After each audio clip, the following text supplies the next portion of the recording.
Gracias a todos los ponentes. Vamos a empezar la sección de preguntas y respuestas y empezamos con la pregunta para la doctora Baeza Velasco. Es más frecuente si tienes Ehlers-Danlos tener problemas o trastornos relacionados con el aprendizaje?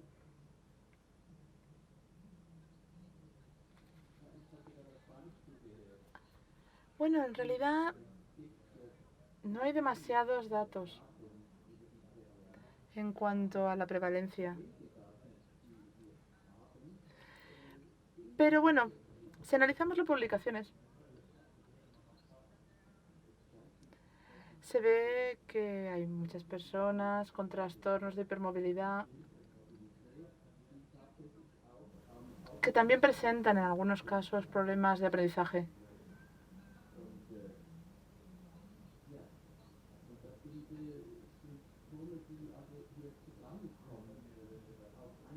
No hemos podido traducirlo todo porque no se oía todo.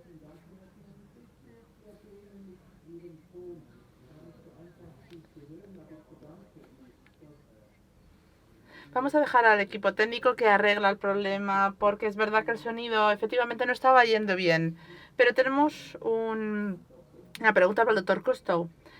El tratamiento médico para una población que no tiene Ehlers-Danlos específico para el trastorno TDAH sería igual que cuando tienes Ehlers-Danlos. Bueno, ¿me puede oír todo el mundo bien? Pues como decía al final de mi charla, bueno, me imaginaba que iban a hacer esa pregunta.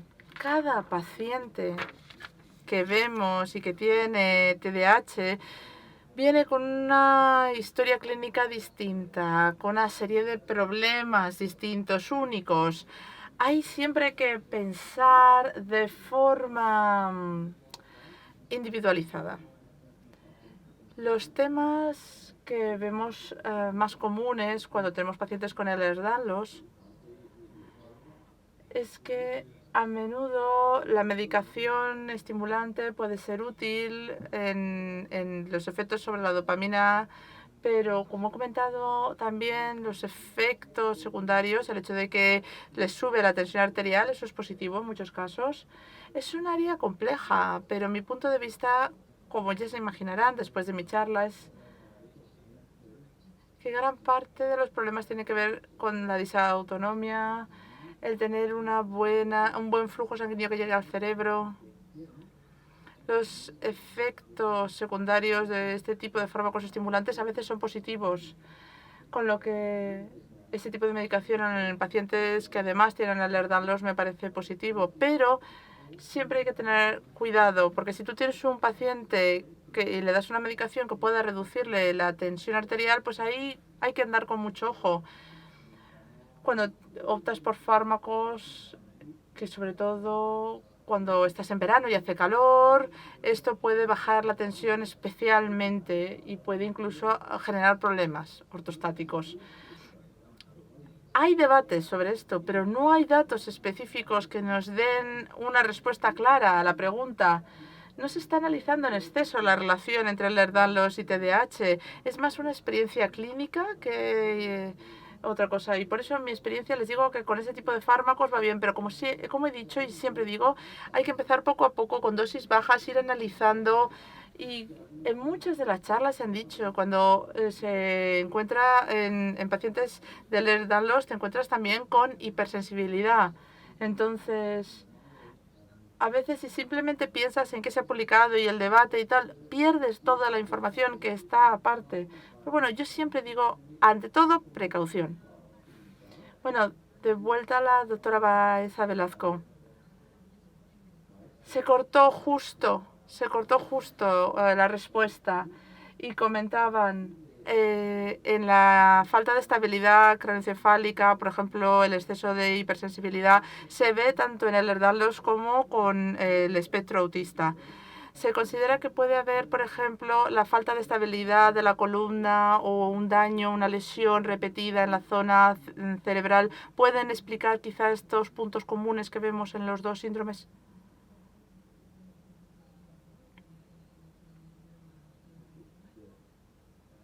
La verdad es que no había escuchado esta hipótesis.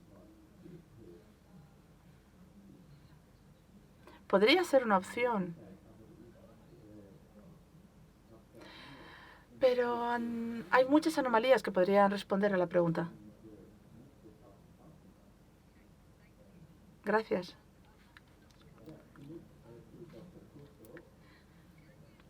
Volvemos con el doctor Costo.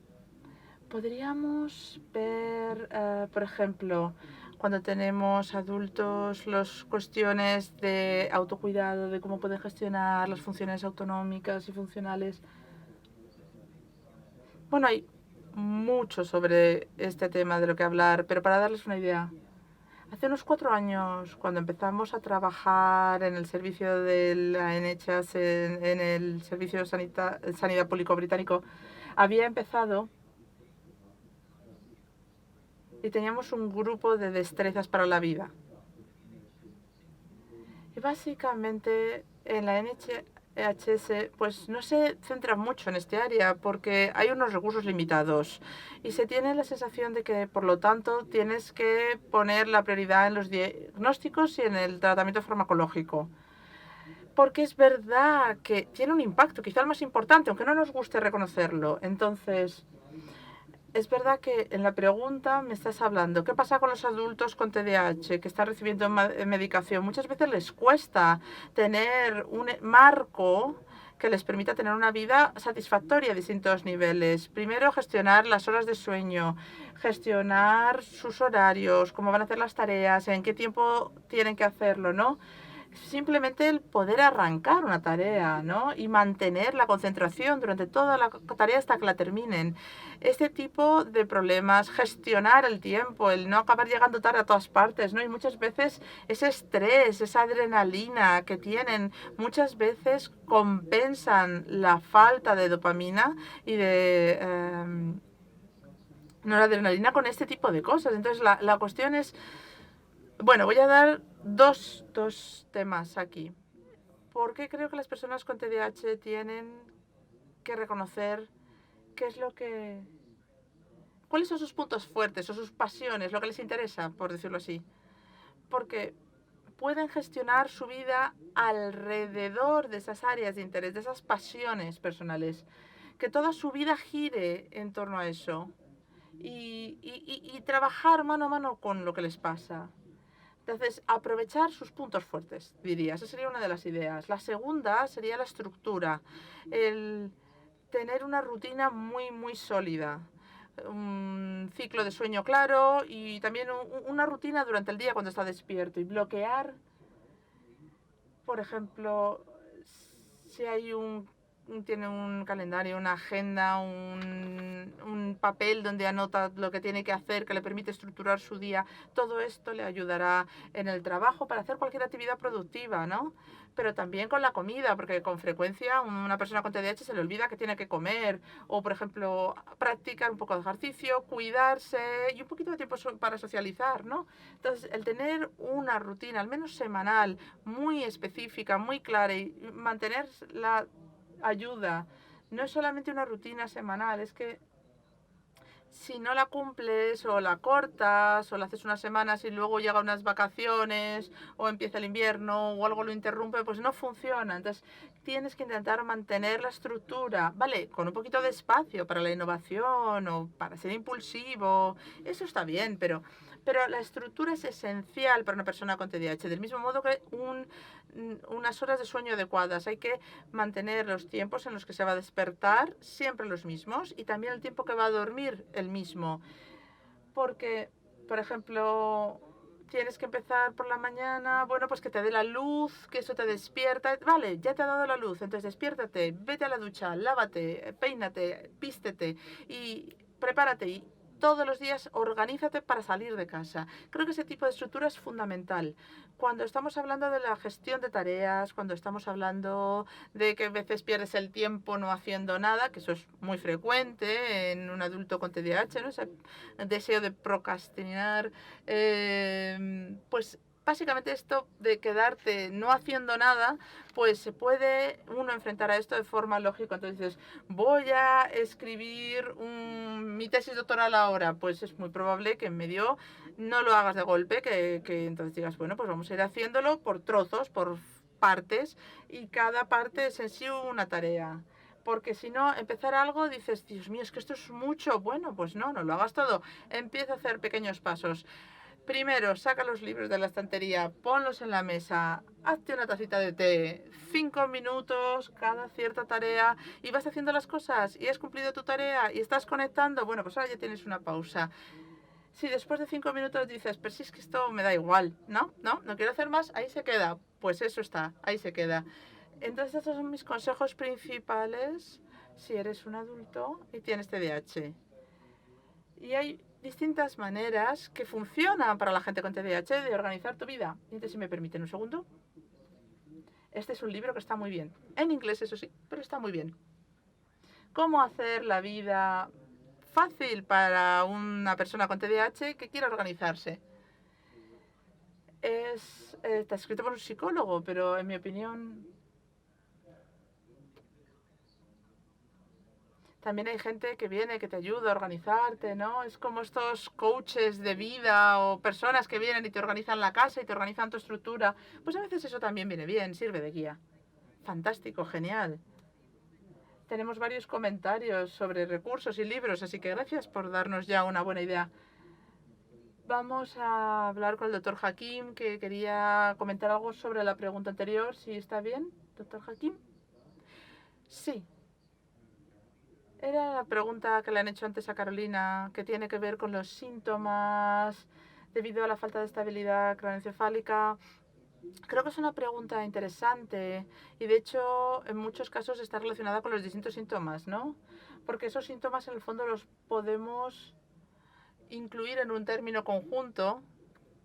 Uno de los retos en la práctica clínica cuando trabajas con pacientes es intentar entender que cada uno de los síntomas individuales, como por ejemplo los que nos encontramos aquí, se deben a algo que está sucediendo en la zona del cuello y de la columna, o si puede deberse a otra causa.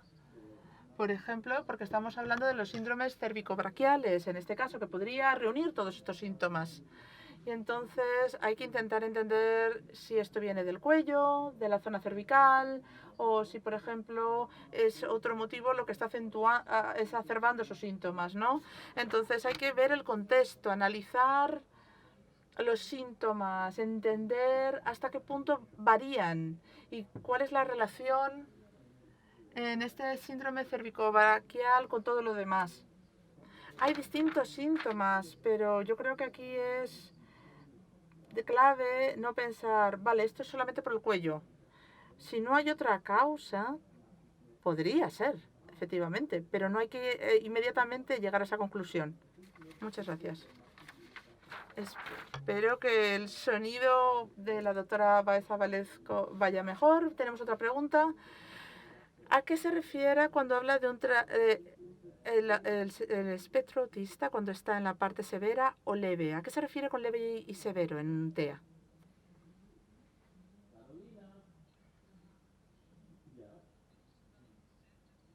Bueno, el paciente que he mostrado tenía una discapacidad que se consideraría en la parte del espectro severa o grave.